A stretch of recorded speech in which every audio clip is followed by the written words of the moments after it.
Are you sick of losing the coin flip? Have I got a deck for you? Hello guys and welcome back to another cold episode. On today's episode, we're taking a look at Blind Second Ryzeal.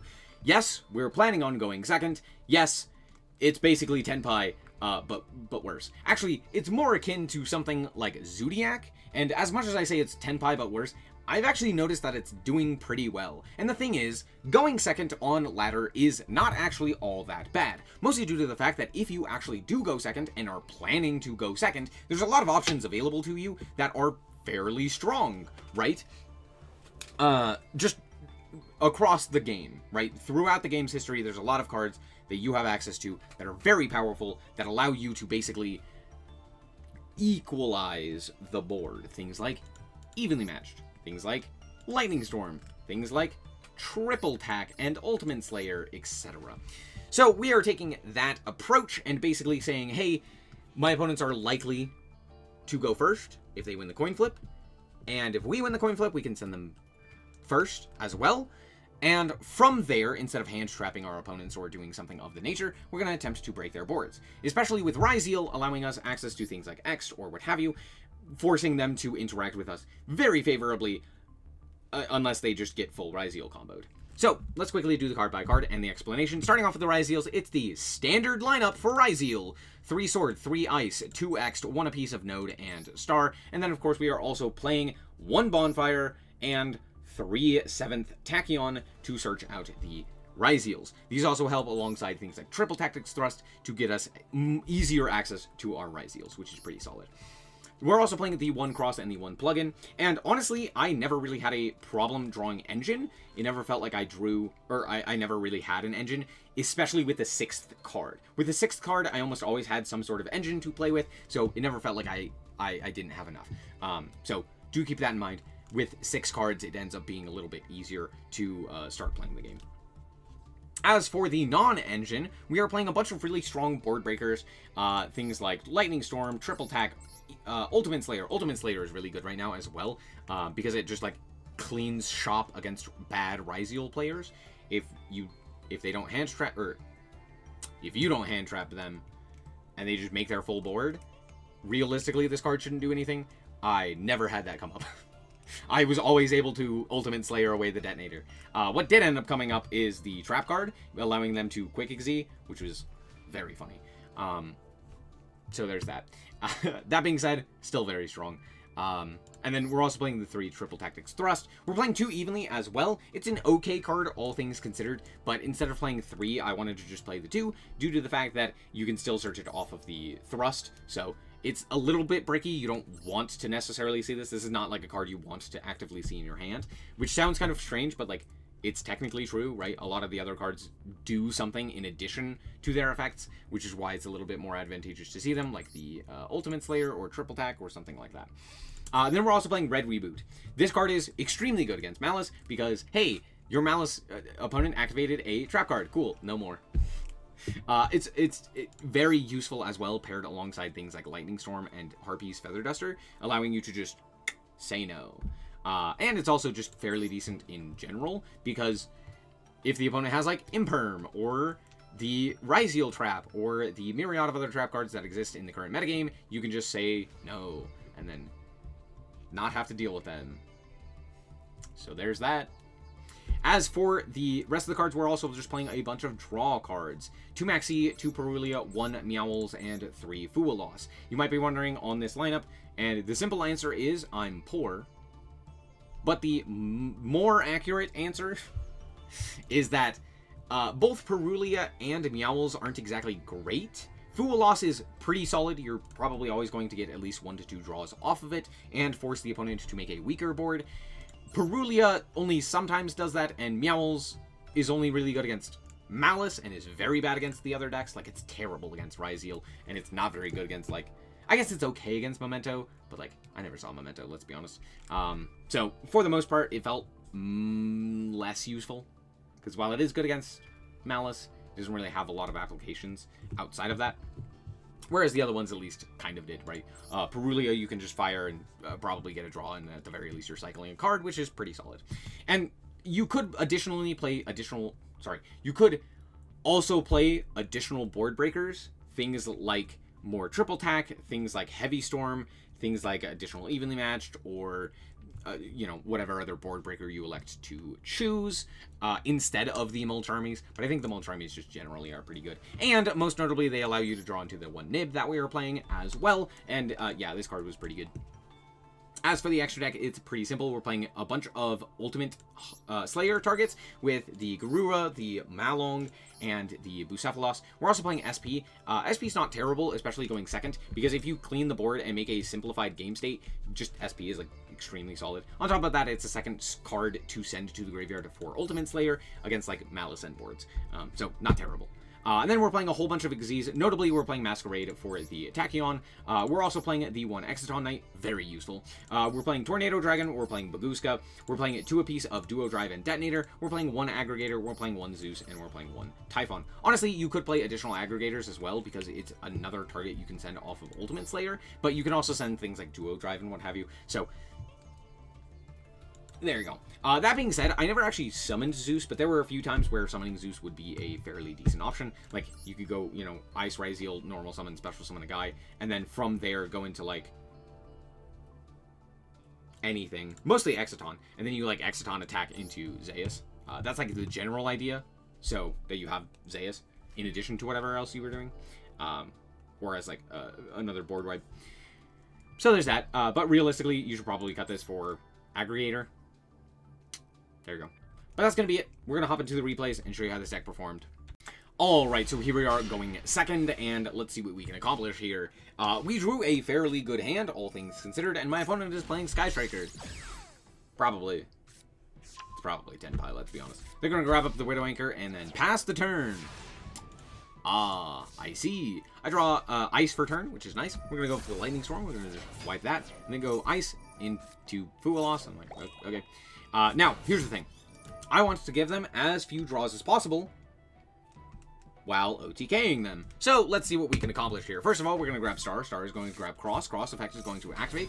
Or, sorry, we're going to activate it, and then we're going to go for X. X is specifically going to send Duo Drive for the follow-up Duo Drive, which we all know is coming.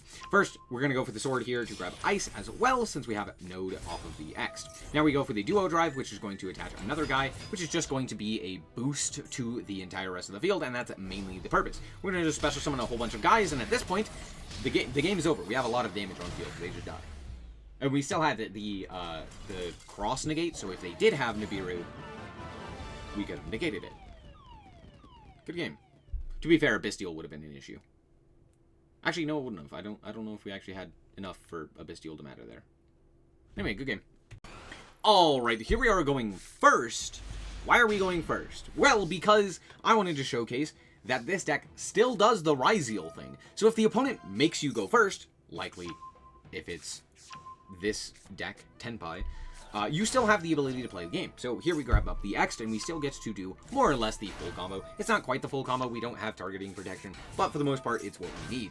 So out comes Star, and then we're going to grab the Cross. Cross effect is going to be activated, or Cross is going to be activated, and then we go into the Duo Drive. Duo Drive is going to attach to the Duo Drive, and then we get to go for Duo Drive, detach 2, and grab the plugin, and grab Node. Node is going to be special summoned. We're going to pitch a guy in order to reborn X, to the which my opponent will activate the Bestial Magnamut. Now, this is kind of an issue, but luckily we do have the Triple Tactics Thrust. If they have Nib, they have Nib, and there's not a whole lot that I can do about that. But I am specifically going to negate with the Cross this Magnamut, because I don't want them grabbing the Tenpai cards here. But that's okay, because here we're going to make it the Detonator, and we're still pretty good. We still have plugin and stuff like that.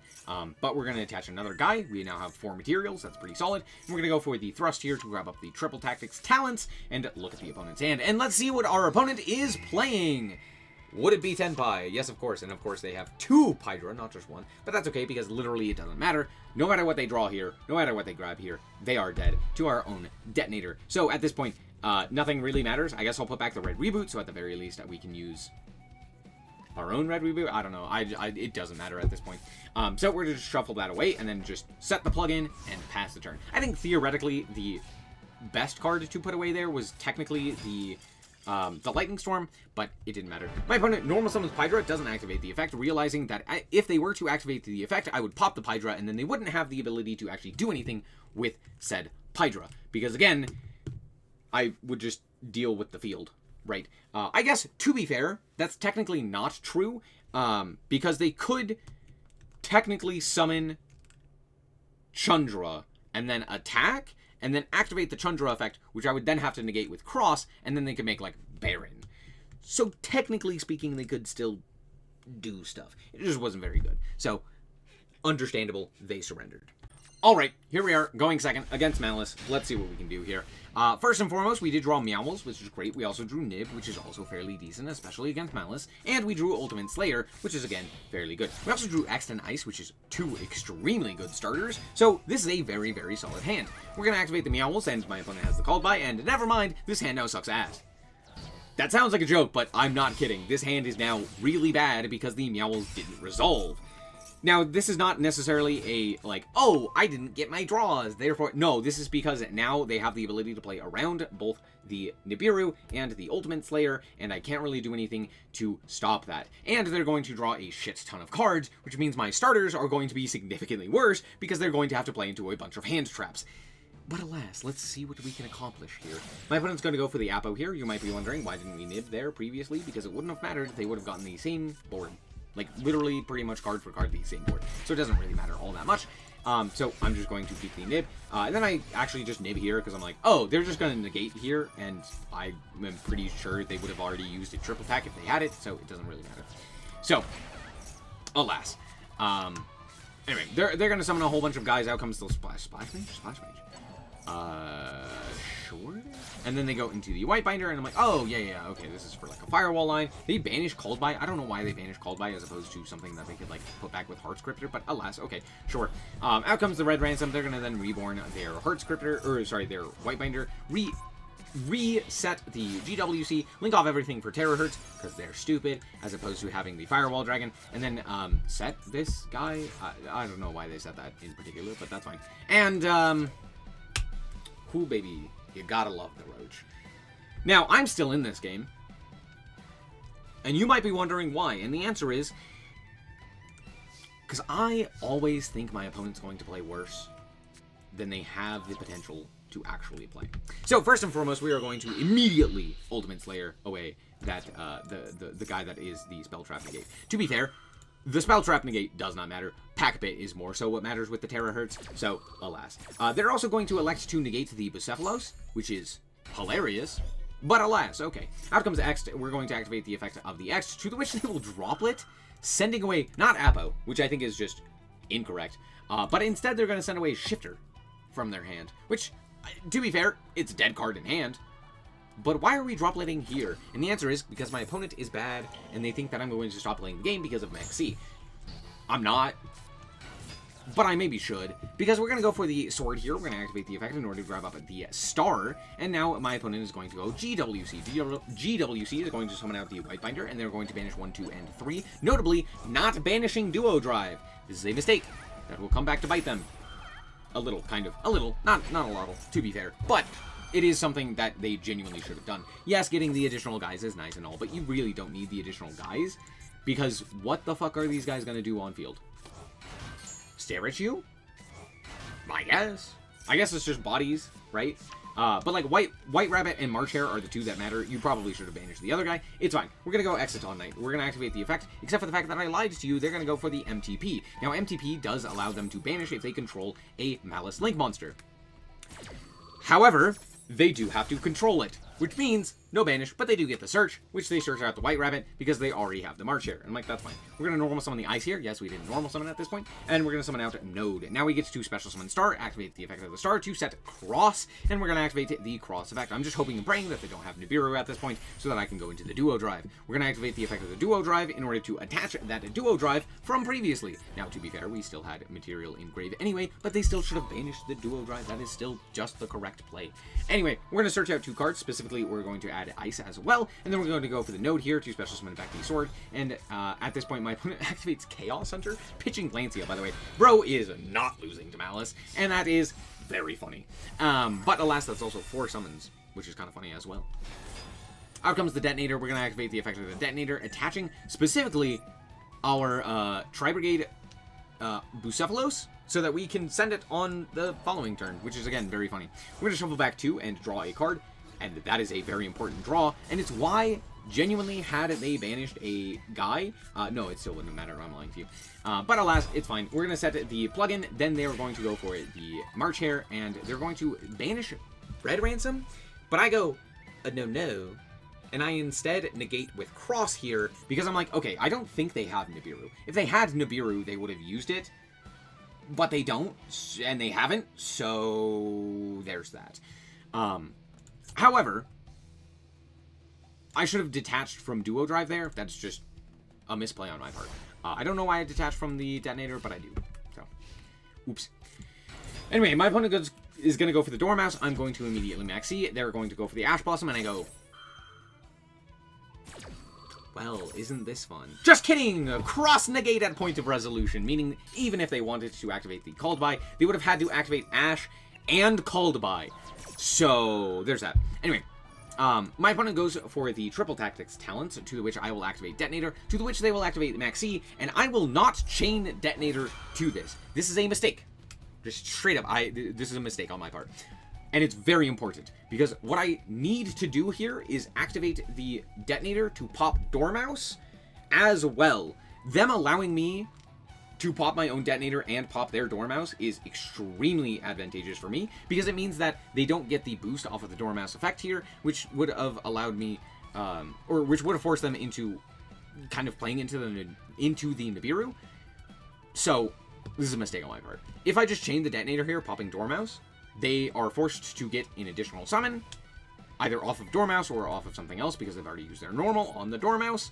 And then, at the very least, they play into Nibiru a bit more. So, a bit of a goof on my part. Anyway, they're going to take here, they're going to take the Duo Drive, and I'm like, that's a-okay. And then we're going to activate the Bucephalos, sending the Garura. Garura effect is going to activate, to which they will activate the March Hare, which, again, we already knew about this, but there's that. However, I'm also, as much as I'm saying, like, oh, popping the Dormouse here is correct, it still would not have mattered. They still would have been able to kill me without playing into Nibiru. So, we're gonna draw some cards. It doesn't matter what we draw here, because we don't have a way to stop them outside of the Nibiru. They need to play into Nibiru, and at current, I'm technically not dead. They're going to activate the MTP, they're going to banish, and we're going to add up the March Hare to hand, and then they are going to banish my plugin. Why didn't I activate the plugin here? Because it wouldn't have mattered. Like, genuinely. If I were to have immediately changed the plugin to bring back the guy, yes, that would have mattered. They also are likely to have the second Called By in hand, which also would have killed it. So, realistically, I should have. Yes, I should have activated the plugin, I just didn't. It's another goof on my part. However, don't worry, it gets worse. So, my opponent's going to activate the White Rabbit to set the TB, right? And you're going to set TB 11. And I'm going to click this button, and you're going to read right here, right above the White Rabbit. White Binder, sorry. How much damage they can do to me if they just attack. And that is 9,900 damage. On 4 summons. Keep that in mind. They know about Nibiru. I revealed it to them on turn 1. They know about Nibiru. And at the very least, that should be like the one thing in their brain. Because what the fuck else would I have? Okay? But don't worry, as much as I've made mistakes, my opponent decides to make the critical error and go Heartscriptor. Now, what the fuck does Heartscriptor do here? The answer is nothing. The answer is nothing. It doesn't do anything. It's just actively detrimental to them. It puts less damage onto the field. It plays into Nibiru. And, while yes, technically it would allow you to go like TB11 to bring back the Heartscriptor, your field would still get banished. And you can't attack with the TB11 guy. Unless I... Am I mistaken? I believe you can't attack with it. Yeah. You cannot attack. Nor can you activate the effect with the summon. So you'd still have to play into something. Which means that if you don't have the ability to kill through the Nibiru, you're still technically dead. Right? And TB11 as well would have been... The summon off of the TB11 would have been sent to grave anyway, off of the Nib. So, like, unless they have, like, a Bestial or something else of that nature, this is just the incorrect play. Now, you might be wondering, why don't I activate the Nibiru here? Because I don't need to. They haven't gone to combat. They haven't threatened combat here. So, they're just going to keep doing things. They activate the Access Code Talker in order to pop my Cross, and I'm like, that's A-okay. Out comes the Heartscriptor, and I'm like, Oh no! Now they're really dead. Now they can't even our Hearts Cryptor me. I draw a card for turn, which doesn't matter because Nibiru kills them. How did I win this game? Good game. That's how you go second, I guess. Alright, here we are once again going second like we should. You love to see it. My opponent is going to reveal that they are on Ryzeal. Whoa, crazy. That's fine. As long as, well, actually, our hand is extremely good against this deck because they don't really have a way to out evenly matched, and it's just like a death sentence for them. So I'm feeling pretty good here. Anyway, my opponent is going to do their full combo, which is going to be quite lackluster. You will see. They're going to go Duo Drive. Sure. Activate the effect to attach a Ryzeal. At the very, okay, I must say, at the very least, they did send the correct card off of X. The amount of times I've seen people send Aggregator is frustrating. It's so frustrating because it's just, like, objectively the wrong thing to do. But I guess nobody's playing Nibiru when everyone plays around Nibiru. So, there's that. Anyway, they're gonna draw a card. They're gonna go 7th Tachyon into 7th Tachyon into set a whole bunch of cards. Wait, hold on. What? Detonator. Huh? Sure. Yeah. Right on time. I'm just immediately gonna go evenly here. Oh, Lancia. Shucks. That is a monster effect. And you have a card on field. You'll love to see it. So I'm gonna grab up myself a Harpy's Feather Duster here and then activate the effect of the Harpy's Feather Duster, wiping the back row. Realistically, I should have added Lightning Storm here. Not a big deal. Because now we get to go X'd here and we get to target the detonator. Also, by the way, they set Called by and Imperm in addition to their other two cards. So, yeah, nice. Glad we didn't hand trap them. They just had the answer anyway. They're, of course, going to pop the X. I do believe this is the correct play. Anyway, we negate the Aggregator. Why am I saying that like it's surprising? Of course it's the right play. Anyway, it doesn't really matter. We get to go for the sword here, and we just get to freely special summon it, because if I have a Ryzeal on my field or grave, which grabs us Ice, and then Ice can grab up the Star, Star can grab up the Cross, and this is summon number 5, by the way, which we summon the Duo Drive on, which again, plays around the Nibiru. So we're going to attach here, and then we get to go for our own Duo Drive, and at this point, we're just playing a Ryzeal mirror match, except for the fact that they have a negated detonator, and I have... nothing. Nothing really of note. Except for I top deck. Whoo, Ultimate Slayer. You love to see it. So we get to just shuffle away that detonator, which, to be fair, only has one material and realistically isn't going to accomplish anything except for maybe contesting a cross. But alas, we get to summon out the Ice here as well, and we're going to summon out our big detonator with 3 materials, which is actually going to grab a 4th material, which does happen to be the Aggregator. And now we're going to set the plugin and just pass the turn. Hip hip hooray. Let's see what my opponent can accomplish. The answer is nothing, because, yeah, they're going to crash here, and I'm just going to protect with the detonator and detach a guy, and out comes Sword. Cool. I'm going to activate Sword and just pop him. Yeah. Yeah. I'm not going to negate the effect of the Sword here, because there's no real point in me doing that. My opponent's going to go for the Ice here. They're going to normal summon the Ice. I'm going to activate the effect of the detonator. I'm going to detach Aggregator, so that on the summon of the monster off of Ice, which again, we're not going to negate with Cross, we can negate with the Aggregator. My opponent summons the Star, and then concedes the game, realizing I can negate with Aggregator. Good game. And I still have my Cross negate, and I still have a detonator, and I still have plugin, and the list goes on. The game's over. And we're back with the deck. Honestly, this deck's pretty good. We ended up going 10-5, which is a pretty good win rate. We had a win streak of 8, which is, again, pretty solid. Not insane, though. And all in all, it did fairly well. It's really good against Ryzeal, which is very funny. It does struggle against Malice, mostly due to the fact that a lot of the interactions coming from hand can be an issue, which is where, like, an extra copy of Triple Tactics Talents or something along those lines, or another way to, like, interact with cards from hand would have been a little bit nicer, but for the most part, I wasn't unhappy with this. Red Reboot, honestly, never actually did anything, and it's not because I don't think it's a good card, it just never showed up, like, ever. It showed up, I think, like, twice, and it was when we were playing against, like, a Ryzeal opponent, and we just nuked their field with Lightning Storm, and it was like, oh, cool, this card doesn't do anything. Sick. And then the other time was against that Malice player that you saw, where, yeah, so, it didn't do great. That being said, Evenly matched feels pretty good, unless people are playing Lancia, which a lot of people are, to be fair. But the evenly matched is pretty decent right now.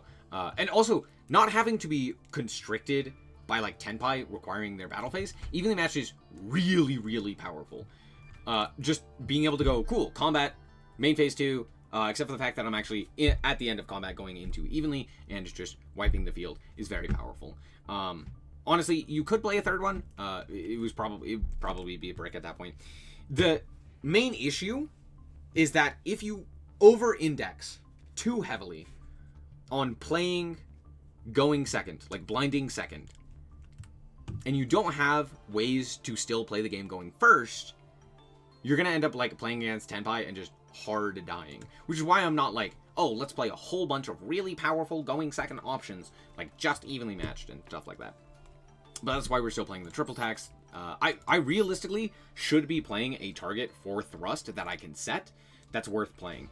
Like, I could play, for example, the Plasma Hole. Plasma Hole is not a terrible card to play, all things considered. It's still disruption, etc., etc. But the main reason, it's just like an overall decent card alongside thrust, because going first, you still have, if you end up being sent first, you still have the ability to set something, or if the opponent just, like, passes, which happened a lot, they would just, like, pass on nothing, which likely tells you there's, like, a Fuwa loss or something else of that nature. You can just thrust into Hole, which is something, at the very least, and then if you do end up getting to a detonator or to a duo drive or something along those lines, you still have something that you can do there. That being said, though, it's not, like, a great option, so I just didn't play it, and I was like, I'll just set something terrible and live with it, which for the most part didn't really matter too much. So there's that. The deck's solid. It's a nice, fun, different way to play Ryzeal, but it's still Ryzeal, right? You're still doing Ryzeal combos. If you don't like that, this isn't going to change much in regards to that, but at the very least, it's different. So there you go. That's going to be it. Thank you guys so much for watching, and remember to always stay frosty. Bye-bye.